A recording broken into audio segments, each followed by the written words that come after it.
Muy buenos días, bienvenidos a este tiempo devocional, tu palabra para encontrar el camino. Hoy es 30 de marzo del 2023 y vamos a continuar con la lectura de la Biblia en un año con la carta de San Pablo a los Filipenses capítulo 3. Filipenses capítulo 3.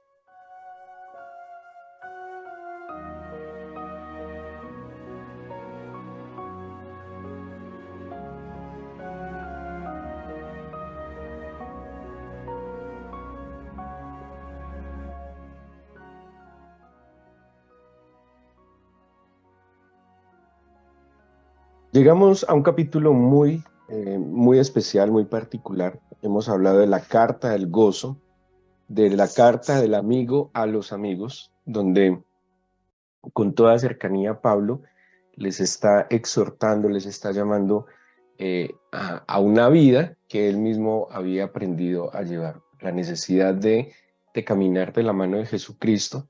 Y empieza San Pablo, particularmente en estos últimos dos capítulos, acordémonos que él está en la cárcel, ¿sí? Acordémonos que él está preso y que pues ha vivido una cantidad de situaciones que pues para muchos sería un motivo de tristeza, de depresión, de angustia, pero vemos a un servidor del Señor experimentando algo sobrenatural, algo que él también lo va a describir como fruto del Espíritu del Señor, fruto de la comunión con el Señor, y es el gozo.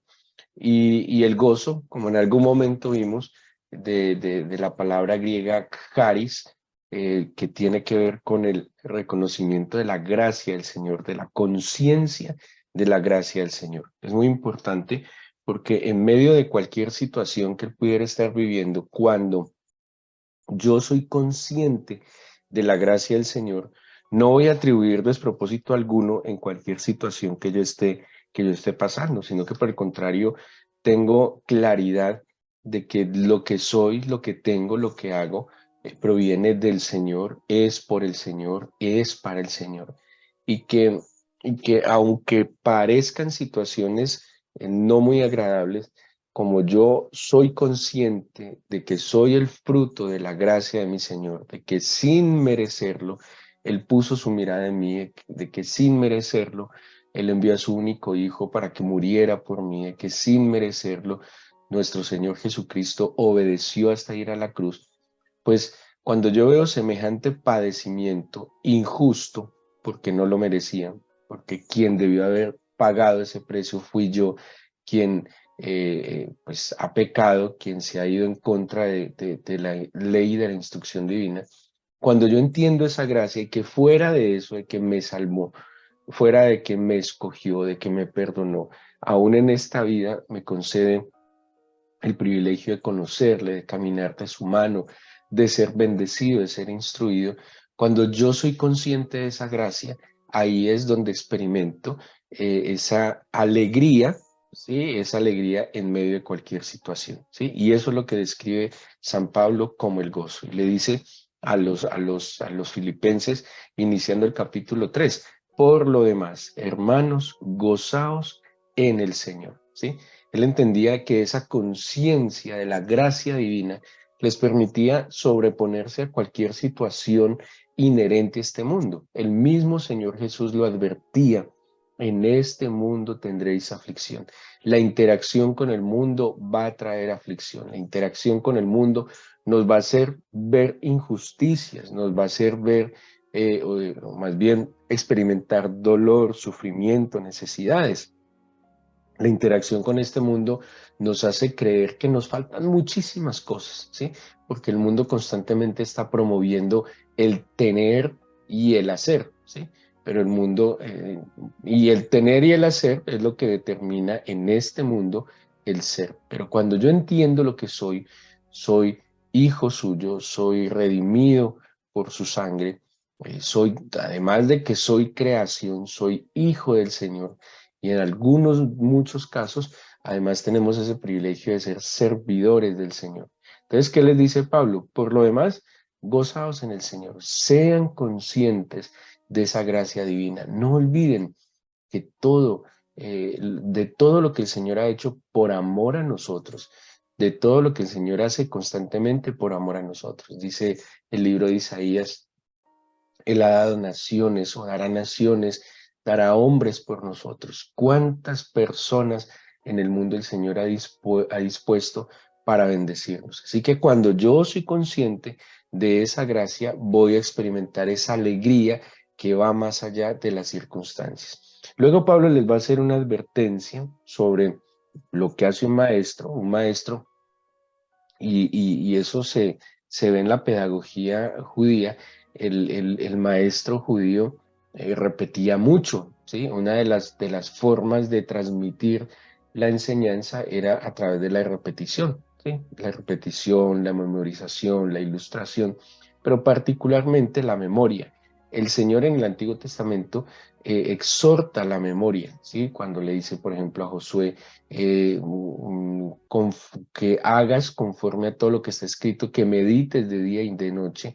El Salmo 119 habla de la necesidad de memorizar. Y Pablo les está hablando aquí, pues, de la necesidad que hay de repetirle las mismas cosas, ¿sí? Para él no es molesto como maestro, y dice, y para ustedes es seguro, porque el ser humano tiende a tener un pequeño problema de memoria. Se nos olvidan las cosas, se nos olvida lo bueno, se nos olvida lo malo, y se nos olvida tanto lo bueno que no lo volvemos a hacer, y se nos olvida tanto lo malo que sí lo volvemos a hacer, ¿sí? Y a veces se nos olvidan las promesas, se nos olvida la instrucción, se nos olvida la enseñanza que el Señor nos dio. ¿Y qué dice Pablo como buen maestro? No es molesto para mí. Incluso es más seguro para ustedes que yo le repita las mismas cosas. Luego entrar en un tema, acordémonos que había unos peligros en la iglesia de aquel entonces, y uno era la interacción con el paganismo, ¿sí? De donde vinieron doctrinas como el gnosticismo, que desligaba completamente la humanidad del Señor Jesús, que negaba completamente la humanidad del Señor Jesús. Y por otro lado, que era también nocivo, la corriente judaizante, ¿sí?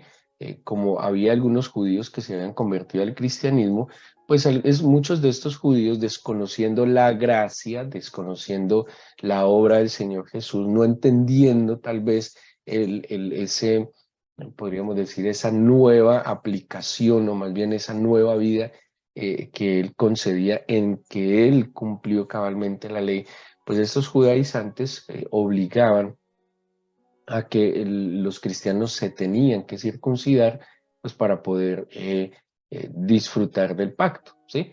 Em, y por eso en esta expresión se va a referir a estos judíos con expresiones muy fuertes, porque dice, guardaos de los perros, guardaos de los malos obreros, guardaos de los mutiladores del cuerpo. O sea, ese es el contexto en el que Pablo le escribe a los filipenses, ¿sí? Está hablando de aquellos judíos que están pretendiendo judaizar a los cristianos. Entonces les dice perros, en una expresión muy fuerte.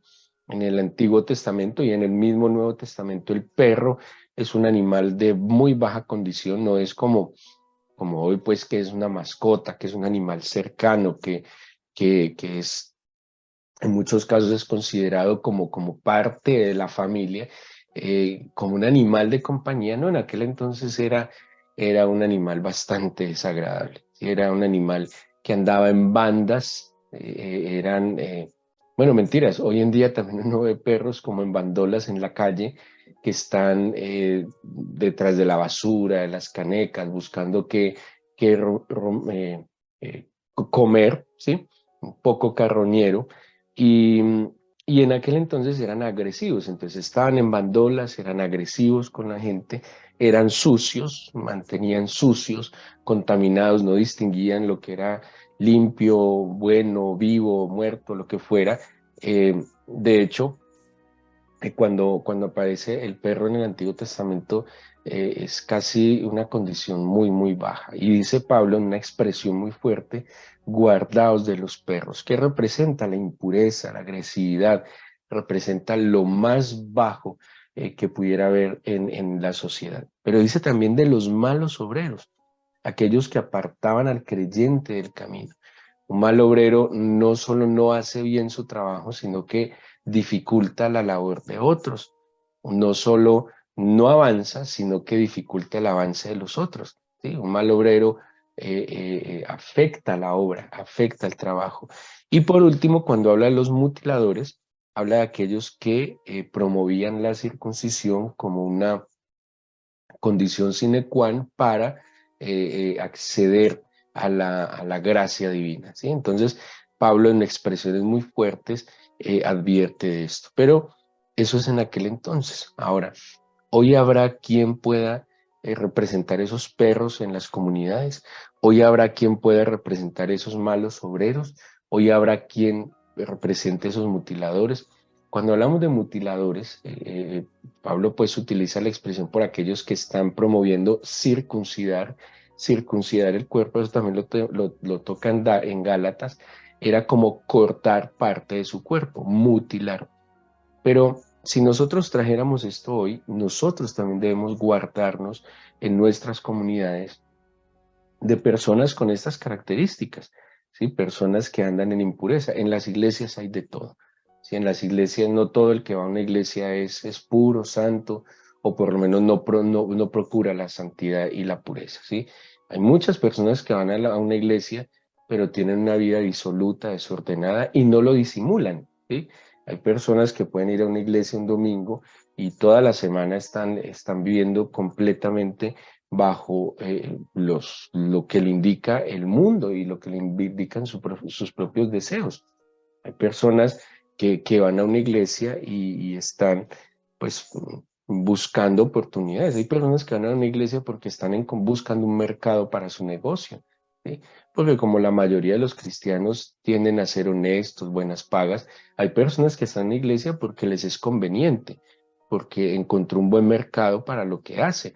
Entonces, también la Biblia dice, cuídese de aquellos malos, de aquellos que se comportan de manera impura, que son agresivos, que no distinguen, que ese es un tema del perro. El perro no distingue lo puro de lo impuro. Para el perro lo mismo es lo santo que lo profano, ¿sí? Y de eso hay también en las comunidades, ¿sí? Que no se distingue, que lo mismo es ir a una discoteca, embriagarse, a ir a una iglesia, a una vigilia. No distingue lo uno de lo otro. ¿Y que advierte la Escritura? También guárdese de ellos, de los malos obreros, de aquellos que en vez de promover la obra de Cristo, están desanimando. Un mal obrero es el que siempre se está quejando. Un mal obrero es el que siempre está poniendo peros a la obra del Señor.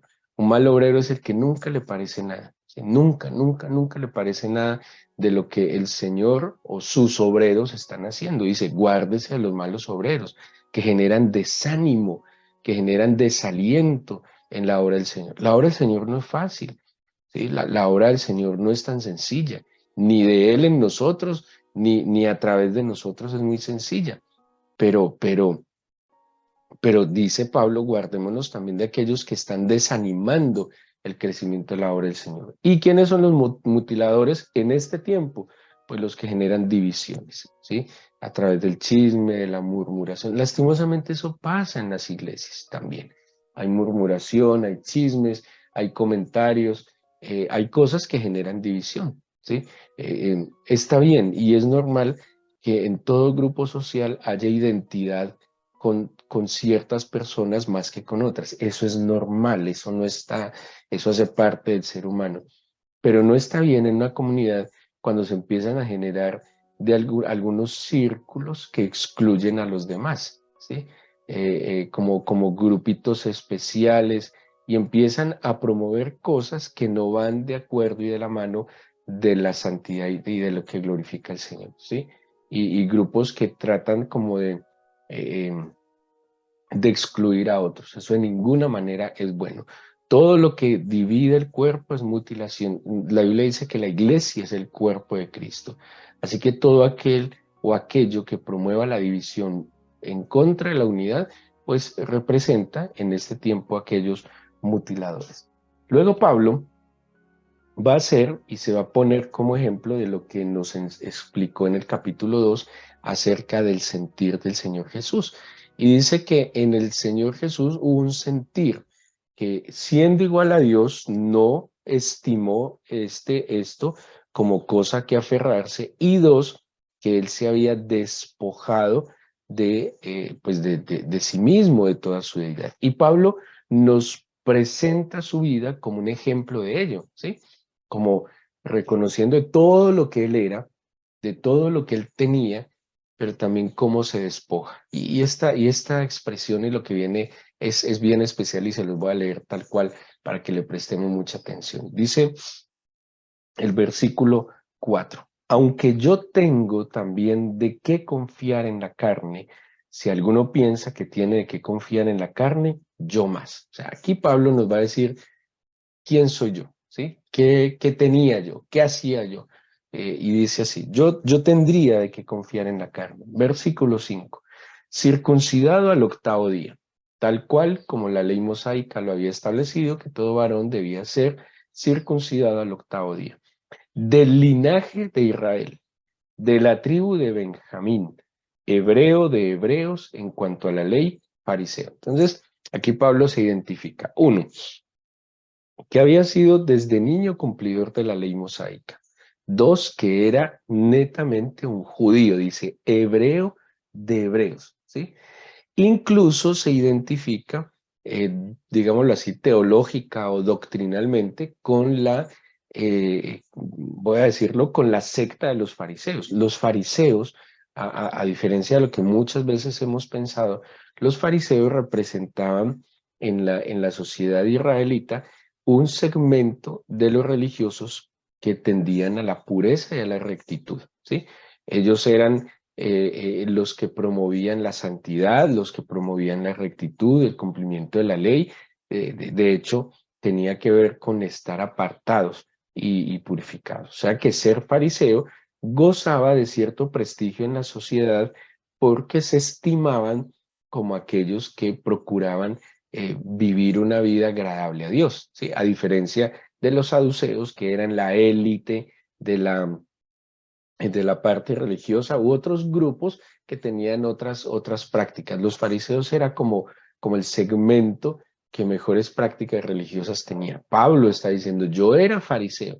De hecho, el Señor Jesús también se identifica como fariseo. Hubo un problemita de entendimiento de la facción del fariseísmo con el tiempo y se malinterpretó, pero en esencia tenían pues esta actitud de purificación. Dice el versículo 6, en cuanto a celo, perseguidor de la iglesia. En cuanto a la justicia que es en la ley, irreprensible. Mire lo que está diciendo. Era irreprensible en cuanto al conocimiento incluso de la ley. Pero ¿qué dice el 7?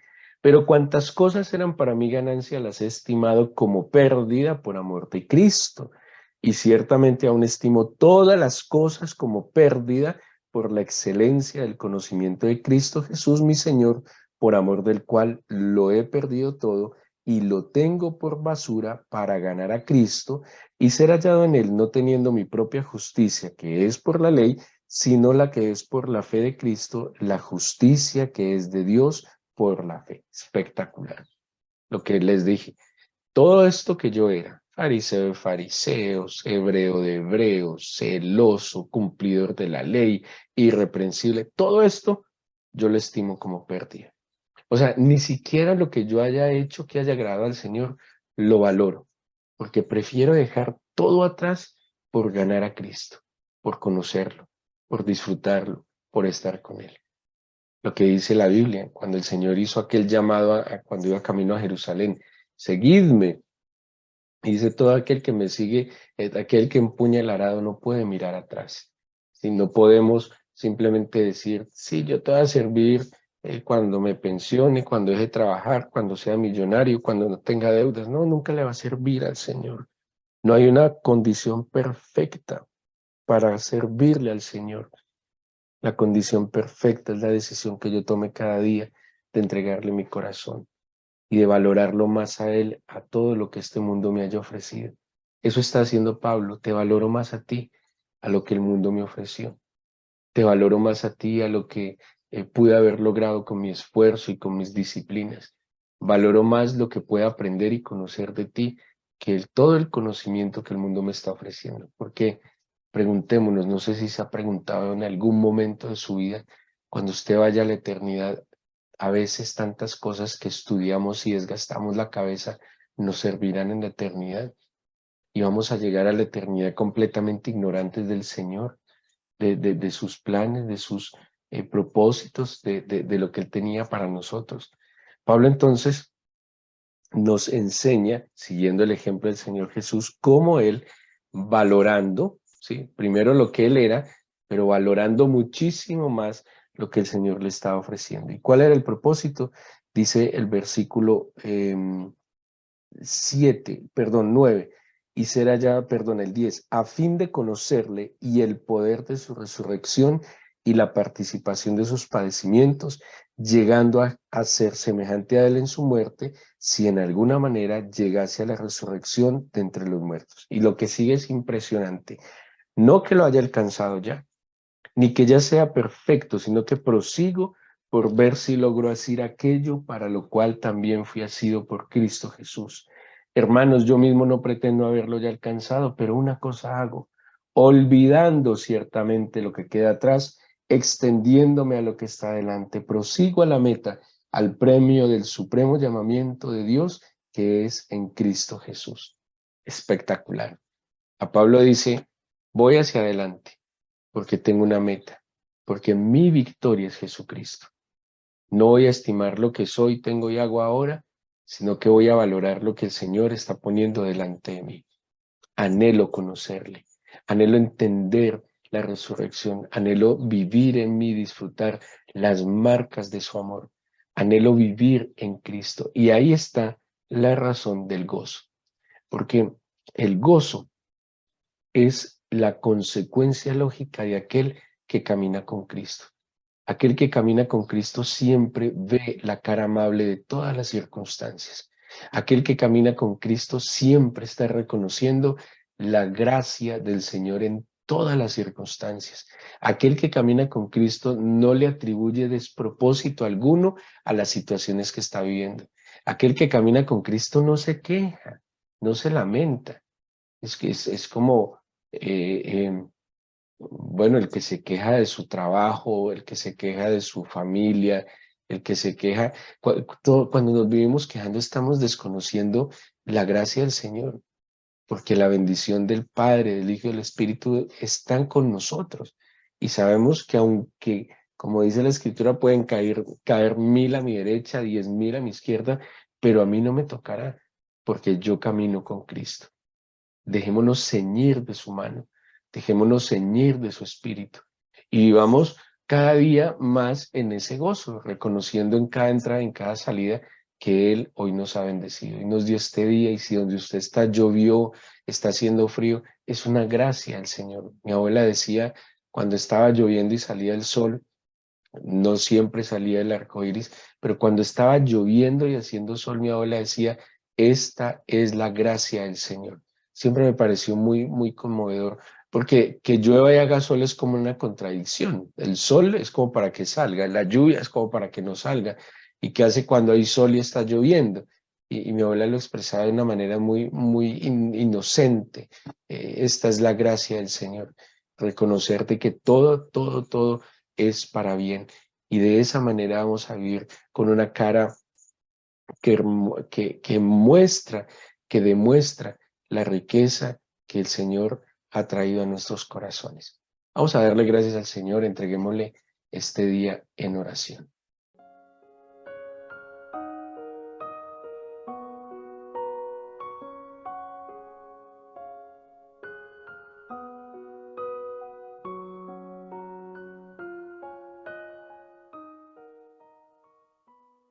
Y quisiera pedirte hoy, Señor, que me tomes de tu mano y no me sueltes.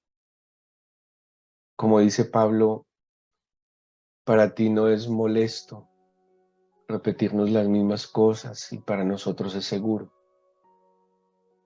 No me sueltes hoy de tu mano y despierta mi corazón y mi mente a la conciencia de tu gracia, a que yo reconozca claramente, Señor, todo lo que recibe de tus manos, mi familia, mis labores, mis responsabilidades, incluso las dificultades por las cuales estoy pasando. Que esas dificultades son desafíos de la fe. No me permitas hoy desconocer tu gracia en la provisión que me das, en la protección que me brindas. No me dejes desconocer tu gracia, Señor, en la salud que me concedes, en las personas que caminan conmigo. Abre mis sentidos para que yo reconozca que el lugar donde estoy es el mejor porque es el que tú me diste. Que el trabajo que tengo, Señor, es el mejor porque es el que tú me concediste. Permíteme ser consciente de tu gracia para caminar también en obediencia, en disciplina y rectitud, Señor, y que en verdad mi corazón esté tranquilo y quieto delante de ti. Perdóname, porque un corazón que tiene a Cristo no puede estar triste, porque un corazón que ha sido redimido no puede estar en amargura, ni en queja, ni en frustración. Y si habría situaciones como la salud o la situación económica o cualquier otra circunstancia que quisiera afligirme, pues Señor, en todo eso, hoy decido verte a ti. Porque cada dificultad es una oportunidad de ver una doble bendición tuya, Señor. Porque cada adversidad es una oportunidad de ver tu poder manifestándose. Porque cada amenaza, Señor, es una oportunidad de ver tu poder defendiéndome. Porque cada debilidad es una oportunidad de ver tu fuerza y tu vigor en mí. Por eso hoy despierta nuestra mente y corazón a la conciencia de reconocer de que todo proviene de ti y que todo nos ayuda bien. Bendigo tu palabra, Señor. Y en el nombre de Jesucristo bendigo, Señor, a cada persona que hoy a través de esta meditación se congrega en torno a ti.